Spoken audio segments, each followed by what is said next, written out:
Welcome to Dhanashree all in one YouTube channel. Please subscribe to my channel. ఇవాళ ఈజీగా కుక్కర్లో chicken biryani ఎలా చేయాలో చూసేద్దాం రండి. ముందుగా మనం 3 కప్పుల రైస్ తీసుకున్నాను. దీన్ని శుభ్రంగా వాష్ చేసుకుని అరగంట ముందు నానబెట్టుకుంటున్నా. తర్వాత 1/2 కేజీ బియ్యానికి 1/2 కేజీ చికెన్ తీసుకుంటున్నా. ఇందులోని పసుపు, కొంచెం సాల్ట్,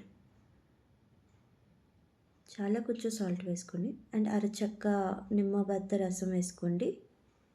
ఇవన్నీ కూడా ముందుగా కలుపుకొని బియ్యంతో పాటు అరగంట సేపు ఫ్రిడ్జ్లో పెట్టుకోండి కలుపుకొని. ఇలా అంతా ఒకసారి మిక్స్ చేసుకోండి. మనం ఇంకెక్కడ లెమన్ యూజ్ చేయమండి.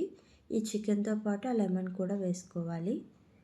ఇప్పుడు దీన్ని పక్కన పెట్టుకొని కావాల్సిన పదార్థాలు చూద్దాం. ఉల్లిపాయ, టమాటా, పచ్చిమిర్చి, పుదీనా, కొత్తిమీర, అనాస పువ్వు, మరాఠీ మొగ్గ, లవంగాలు, యాలకులు, మిరియాలు, షాజీరా, జీలకర్ర, దాల్చిన చెక్క, బిర్యానీ ఆకు, ఈ బిర్యానీ సామాన్లు, పెరుగు, ఉప్పు, కారం, పసుపు, ధనియాల పొడి, జీలకర్ర పొడి, గరం మసాలా, చికెన్ మసాలా. ఇప్పుడు ఒక కుక్కర్ తీసుకొని లోతుగా ఉన్న కుక్కర్ తీసుకోవాలి. 4 స్పూన్లు ఆయిల్ వేసుకుంటున్నా. అండ్ 1 స్పూన్ నెయ్యి వేసుకుంటున్నా. బిర్యానీలో నెయ్యి వేసుకుంటే చాలా బాగుంటుందండి. తర్వాత ముందుగా తీసుకున్న మనం బిర్యానీ సామాన్లన్నీ కూడా ఇందులో వేసుకుంటున్నాను. ఇవన్నీ చక్కగా ఫ్రై అయ్యాక పచ్చిమిర్చి ఇలా చిటపటలాడిన తర్వాతన ఆనియన్స్ వేసుకోవాలి. ఆ ఆనియన్స్ కూడా గోల్డెన్ బ్రౌన్ కలర్లో రావాలి. బ్రౌన్ ఆనియన్స్గా మారే వరకు ఫ్రై చేయాలి. చూసారుగా, వీడియోలో కనిపిస్తున్న విధంగా ఫ్రై అయితే సరిపోతుంది. తర్వాత 1 స్పూన్ అల్లం వెల్లుల్లి పేస్ట్ వేసుకుంటున్నా. ఇది కూడా మంచిగా పచ్చివాసన అంతా పోయేలా ఫ్రై చేసుకోండి. అల్లం వెల్లుల్లి పేస్ట్ వేస్తే అంటుకుపోతుంది, సో కలుపుకోండి మంచిగా. తర్వాత ఒక మీడియం సైజ్ టమాటా వేసుకుంటున్నాను. గ్రేవీ కన్సిస్టెన్సీ వస్తుంది టమాటా వేసుకోవడం వల్ల. సో టమాటా అంతా మంచిగా మగ్గినాక ఒక గుప్పెడు పుదీనా, ఒక గుప్పెడు కొత్తిమీర, ఇవి ఎక్కువ వేసుకోనక్కర్లేదు, ఫ్లేవర్స్ కోసం మాత్రమే కొంచెం వేసుకుంటే సరిపోతుంది. ఇవి కూడా ఒకసారి అంతా బాగా మిక్స్ అయ్యేలా కలుపుకోండి.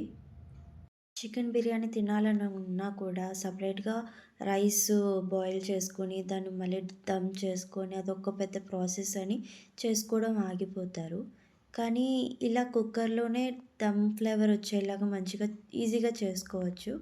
బ్యాచిలర్స్ కూడా ఈజీగా అప్పటికప్పుడు చేసుకొని తినచ్చు. ఈ ప్రాసెస్ని ఫాలో అయితే సరిపోతుందండి. తర్వాత ఇవన్నీ మంచిగా మగ్గాయి కదా, అప్పుడు కొంచెం పసుపు, ధనియాల పొడి, జీలకర్ర పొడి, గరం మసాలా, చికెన్ మసాలా, కారం. ఇప్పుడు ఇవన్నీ కూడా మంచిగా మిక్స్ అయ్యేలా ఒకసారి కలుపుకోవాలి. నేను తీసుకున్న స్పైసెస్ అన్నీ మీడియం అండి, అంటే తక్కువ స్పైసెస్ తీసుకుంటున్నాను. మీకు ఇంకా డబుల్ ఫ్లేవర్ కావాలి అంటే తీసుకున్న వాటికి ఇంకొంచెం ఎక్స్ట్రా వేసుకుంటే సరిపోతుంది. ఇప్పుడు 2 స్పూన్స్ పెరుగు వేసుకున్నాను. ఇవన్నీ మంచిగా కలిసేలా ఒకసారి కలుపుకున్నాను. అదంతా ఆయిల్ తేలాక ముందుగా నానబెట్టుకున్న చికెన్ వేసుకోవాలి. చికెన్లో ఉన్న లెమన్ జ్యూస్ కూడా వేసేసుకోవాలండి. మనం మళ్ళీ ఎక్కడ లెమన్ అన్నది యాడ్ చేయట్లేదు, ఆ లెమనే వేసుకోవాలి. ఇప్పుడు ఈ చికెన్ బాగా కుక్ అయ్యే వరకు ఒక 10 నిమిషాలు అలా లో ఫ్లేమ్లో పెట్టుకొని ఉంచుకోవాలి. చూసారా, చికెన్ మొత్తం మంచిగా కుక్ అయిన తర్వాత 1 కప్ బాస్మతి రైస్కి 1.5 కప్పు వాటర్ వేసుకోవాలి. నార్మల్ రైస్ అయితే 1 కప్కి 2 కప్స్ వాటర్ వేసుకోవాలి.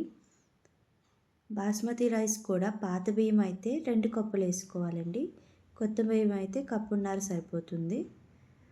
ఇప్పుడు ముందుగా నానబెట్టుకున్న రైస్ కూడా వాటర్ తీసేసి వేసుకోవాలి. ఒకసారి అంతా బాగా మిక్స్ అయ్యేలా కలుపుకోండి. ఇప్పుడు బిర్యానీకి తగ్గట్టు సాల్ట్ వేసుకోవాలి. ఆల్రెడీ మనం చికెన్లో కొంచెం సాల్ట్ వేసుకున్నాం కదా, ఇప్పుడు బిర్యానీలో అడ్జస్ట్ చేసుకొని చూసుకొని వేసుకోవాలి. కొంచెం సాల్ట్ వేసుకొని టేస్ట్ చూసి సరిపడా ఉందో లేదో చూసిన తర్వాత కుక్కర్ మూత పెట్టుకోవాలి.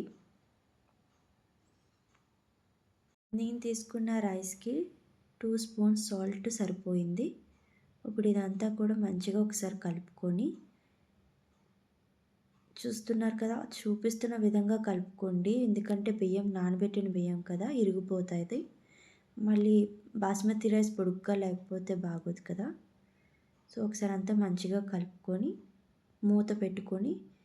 మూత పెట్టుకున్నాక స్టవ్ సిమ్లో పెట్టుకొని 15-20 నిమిషాలు కుక్ చేసుకోవాలి. విజిల్ వచ్చినా రాకపోయినా కూడా సిమ్లోనే కుక్ చేయండి. 20 నిమిషాల తర్వాత కట్టేసి చూడండి. చూసారా, చక్కగా మెతుకు అంటుకోకుండా పొడి పొరలాడుతూ బాగా వచ్చింది. విజిల్ వచ్చినా రాకపోయినా ఇలా ముందుగా మనం టైం చూసుకొని కట్టేసుకుంటే కింద ఏమాత్రం కూడా మాడకుండా మెతుకు అంటుకోకుండా చక్కగా బాగా వస్తుందండి. ఎక్కువ క్వాంటిటీ అయితే 20 నిమిషాల నుంచి 30 నిమిషాలు, తక్కువ క్వాంటిటీ అయితే 15 నిమిషాల నుంచి 20 నిమిషాలు సరిపోతుంది. విజిల్ వచ్చినా రాకపోయినా కట్టేసుకోండి. సింపుల్గా కుక్కర్లో చికెన్ బిర్యానీ రెడీ. ఎలా ఉందో ట్రై చేసి కామెంట్ చేయండి. Please like, share, subscribe to my channel.